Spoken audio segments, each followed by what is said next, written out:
I used to check my bank account and feel physically ill. Not because I was broke in the traditional sense. I had a good job, a solid salary. The hallmarks of what society calls success in the upper middle class, but I felt like I was running on a treadmill that was constantly speeding up, and I was losing ground, not gaining it. The numbers just never seemed to add up to true progress. It felt like I would never be able to get rid of that invisible debt. That feeling of always being just almost enough. Then, I discovered something crucial, a fundamental flaw in my entire financial operating system. And that change transformed everything. What I'm talking about today isn't the recession the news channels scream about, the one with crashing markets and unemployment lines. No. This is far more insidious, far more silent. This is a silent recession. A hidden process slowly but surely draining the financial lifeblood from millions of us who thought we were doing everything right. It's like a memory leak in your financial system, those tiny, unnoticed processes that continuously consume your available RAM, leaving your system sluggish, unresponsive, and eventually crashing. You're losing bandwidth, you're losing resources, and you don't even know why. I've been there, staring at the screen, bewildered, wondering why my financial machine was running so slow. I remember distinctly sitting at my kitchen table late one night, a pile of bills spread out like a battle map. I had the good salary, the nice car, the comfortable home, but every month, it felt like I was just barely making it. The small luxuries, the convenience purchases, the treat yourself moments, they weren't just expenses, they were tiny, persistent drains. They were the financial equivalent of background applications running constantly, silently consuming processor power and memory without me ever launching them consciously. This isn't just about cutting luck, it's about understanding the systemic problem. This silent recession preys on the psychology of the upper middle class, the golden handcuffs that keep us tethered to a lifestyle that subtly works against our long-term wealth. We earn more, so we spend more, believing we're just enjoying the fruits of our labor. But often, we're just upgrading our prison. This cycle, this legacy code inherited from consumer culture and perhaps even our parents' financial beliefs, keeps us trapped in a loop of constant consumption, preventing us from truly building resilience. It's a systemic design flaw in how we approach our finances, often passed down through generations. Is this making sense to you? If this logic computes for you, signal the algorithm by hitting that like button. It helps this message reach more people who need to hear it. The deceptive calm, understanding the memory leaks. The deceptive calm of a silent recession is its most dangerous feature. There's no dramatic headline, no sudden market crash that triggers an alarm. Instead, it's a gradual erosion.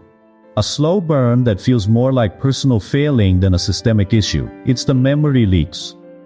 Those small, seemingly insignificant outflows that, over time, consume vast amounts of your financial capital. Think about it.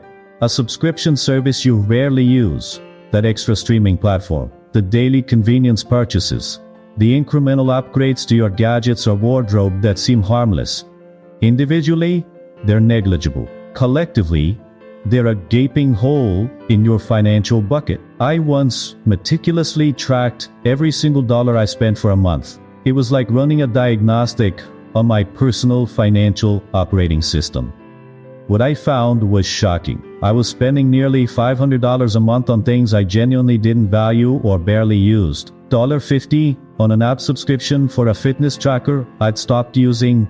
$75 on impulse buys from targeted ads. Over $150 on various convenience foods and snacks that weren't part of any meal plan. That's $6,000 a year, completely evaporating. It wasn't about deprivation. It was about awareness. It was about patching those memory leaks before they crashed my entire system. These leaks aren't always obvious. Sometimes, they're masked by what we perceive as necessities. The ever-increasing cost of housing, healthcare, and education. These aren't memory leaks in the traditional sense. but they squeeze your available bandwidth so tightly that smaller leaks become even more detrimental. You're left with less discretionary income, less room for error, and less ability to save or invest. It forces you into a reactive mode, always playing catch-up, never truly gaining control. Your system is constantly under stress, operating at near maximum capacity, leaving no room for growth or resilience. This silent drain prevents you from building a robust financial firewall. A firewall isn't just an emergency fund. It's a comprehensive protective layer designed to shield your assets from unexpected external threats, job loss, medical emergencies, or even a broader economic downturn. If your memory is constantly being leaked away, you can never allocate enough resources to build that protective layer. You remain vulnerable. Your financial system exposed to every zero-day exploit that comes along. I learned this the hard way. When an unexpected medical bill hit me, my system was compromised because I hadn't built my firewall strong enough. The legacy code: overcoming inherited financial beliefs. Part of the challenge in debugging our finances is dealing with what I call legacy code. These are the deeply ingrained beliefs, habits, and assumptions about money that we've inherited from our parents, our culture, and even societal norms. Just like outdated software code, this legacy code might have served a purpose in a different era, but it's now inefficient, creates vulnerabilities, and can actively prevent your financial system from upgrading. My parents, for all their love and good intentions, taught me a very traditional, almost scarcity-based approach to money. Work hard, save a little, don't take risks. While well-meaning, it was a program that didn't account for the complexities of modern wealth creation. This legacy code often dictates our emotional response to money. Fear of investing, guilt about spending on ourselves, the belief that money is inherently bad or that rich people are greedy. These are all programs running in the background, influencing our financial decisions without conscious input. I grew up believing that true wealth was for other people, that I should just be grateful for what I had. This created a ceiling on my earning potential and a reluctance to explore new investment avenues. It took a conscious operating system update to rewrite those core beliefs, to understand that financial abundance isn't selfish. It's a tool for impact and freedom. Take a moment to truly reflect on this. What financial beliefs did you inherit? Are they still serving your highest good, or are they holding you back? Drop a comment below. I'd love to hear your story and what resonates with you. Breaking free from legacy code requires introspection. It means examining your automatic reactions to financial situations, questioning where those reactions came from, and consciously choosing to install new, more effective programs. For example, if your parents always told you to avoid debt at all costs, you might miss out on strategic leverage that could accelerate wealth creation, like a low-interest mortgage on an income-generating property. It's not about recklessly embracing debt, but understanding when it can be a tool, not a trap. It's about upgrading your understanding of debt from a binary good-bad to a nuanced strategic, non-strategic. I had to confront my own legacy code regarding risk. My parents had lived through recessions and preached extreme caution. This meant I was highly risk-averse, missing out on significant growth opportunities in the market. It wasn't until I started in sandbox mode, testing small, well-researched investments with minimal capital, that I began to rewrite that fear-based program. I saw that calculated risk, backed by knowledge, wasn't reckless. It was a fundamental component of the wealth algorithm. It was a gradual process of overriding old, inefficient data with new, optimized code, transforming my entire system, debugging your life, the bloatware audit. Once we understand the memory leaks and the legacy code, the next critical step in escaping the silent recession is to debug your life. Please embody this. Comprehensive audit of all the bloatware that has accumulated in your financial system. Bloatware, as you know, is all that unnecessary software that comes pre-installed on your new device, slowing it down, consuming resources, and often doing nothing useful. In your financial life, bloatware manifests as subscriptions, services, and habits that you once thought you needed or just accumulated, but now serve no real purpose, yet continue to drain your resources. This isn't about extreme minimalism or living like a monk. It's about reclaiming your financial bandwidth and directing your resources towards what truly adds value to your life. I remember doing a bloatware audit on my own life. I discovered 3 streaming services I rarely watched, a gym membership I hadn't used in 6 months, and several app subscriptions I'd forgotten about. Canceling them was instant savings. But more importantly, it was a mental shift. It was recognizing where my resources were being passively siphoned off. Think of your life as an operating system. Every app, every service, every recurring expense requires processing power and memory, your hard-earned money and valuable attention. When you have too much bloatware, your system becomes sluggish. You're constantly low on resources, unable to execute high-priority tasks like saving for a down payment, investing in your future, or even taking that much-needed vacation. The silent recession thrives on this kind of passive consumption, subtly diverting your wealth without a conscious decision. The process of debugging requires ruthless honesty. It means looking at your bank statements and credit card bills, not with judgment, but with the analytical eye of a systems architect. Is this subscription enhancing my life proportional to its cost? Is this convenience purchase truly necessary? Or is it a habit I can break? Am I buying something because I truly need it? Or because societal pressure or clever marketing tells me I should? This systematic removal of bloatware frees up significant capital, allowing you to reallocate those resources to building your financial firewall and accelerating your wealth algorithm. Building the financial firewall, protecting your system. Once you've patched the memory leaks and removed the bloat, the next critical step is to build your financial firewall.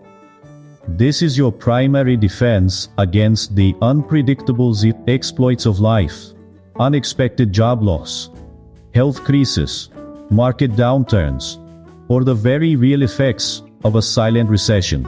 Many people equate a financial firewall simply with an emergency fund, and while that's a crucial component, it's just one part of a comprehensive security architecture. A robust financial firewall has multiple layers. First, yes, the emergency fund, at least 3 to 6 months of living expenses, easily accessible.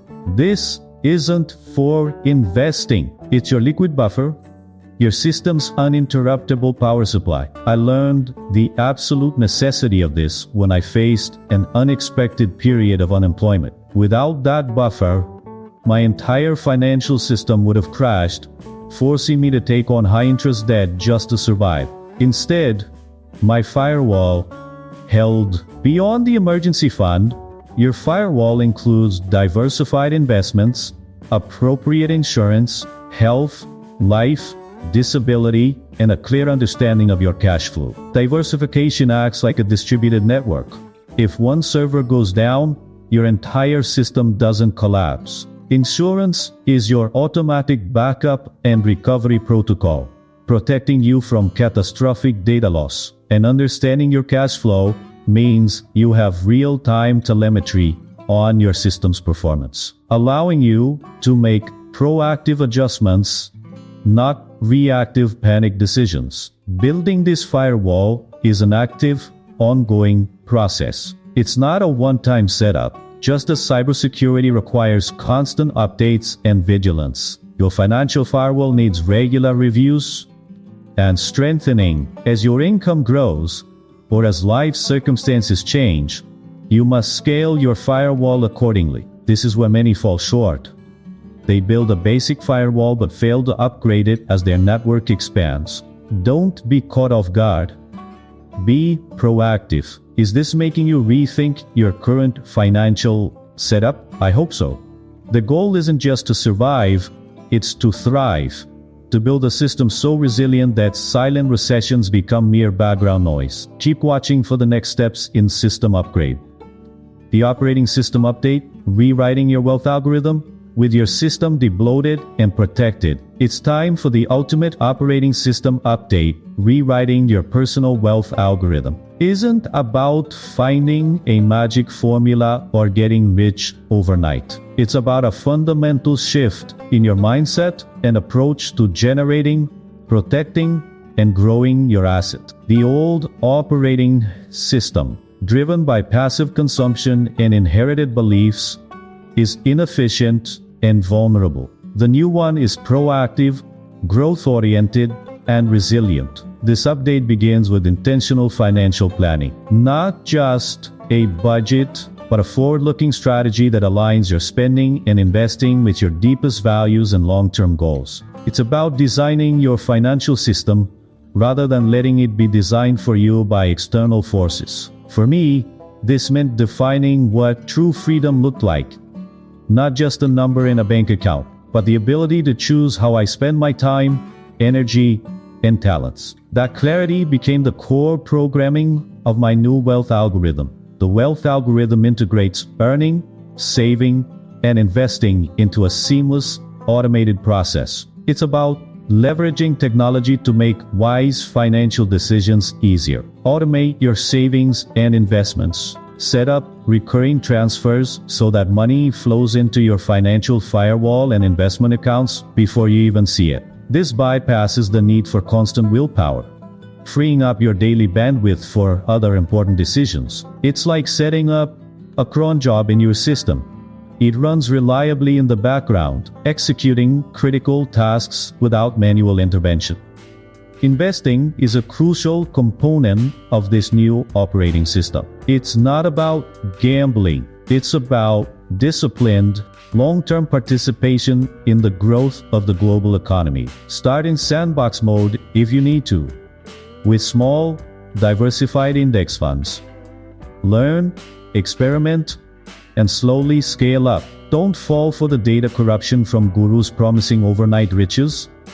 True wealth is built steadily, systematically, over time. It's about planting seeds of wealth, tending to them consistently, and letting compound interest do its powerful, quiet work. This is the bedrock of a robust, future-proof financial system. Hope through action, your path to financial sovereignty. The silent recession might be invisible to many, but it doesn't have to be invisible to you. You now have the diagnostic tools, the understanding of the system, architecture, and the knowledge to implement a powerful operating system update for your financial life. This isn't about doom and gloom. It's about hope through action. It's about taking back control, debugging your life, and designing a future of true financial sovereignty. I've lived through the anxiety, the feeling of being trapped, and I'm here to tell you that escape is not just possible, it's within your reach. Start today. Don't wait for a crisis to force your hand. Review your bank statements for those memory leaks. Audit your life for bloatware. Begin building or strengthening your financial firewall. And critically, challenge that legacy code, those inherited beliefs that might be holding you back. These aren't just abstract concepts. They are actionable steps that can transform your financial reality. Each small change is a line of optimized code, improving the performance and security of your personal wealth algorithm. Imagine a life where you're not constantly worried about the next economic downturn, where you have the freedom to pursue your passions, to support your loved ones, and to live with purpose. That's not a fantasy. It's the outcome of intentionally building a resilient, intelligent financial system. You are the architect of your own wealth. Take command of your system, upgrade your thinking, rewrite your future. The power is in your hands right now to transition from merely surviving to truly thriving. If this message has resonated with you, if you feel ready to truly debug your financial life and build your own wealth algorithm, then please give this video a like. Subscribe to the channel for more crucial insights into navigating our complex economic landscape, and I truly want to hear from you. What is a DBS memory leak you've identified in your finances? Or what legacy code have you had to rewrite? Share your story in the comments below, and let's build this community of financially resilient individuals together to continue your system upgrade and dive deeper into protecting your assets in uncertain times. Click on the video YouTube is recommending on your screen right now. Let's keep building that financial firewall.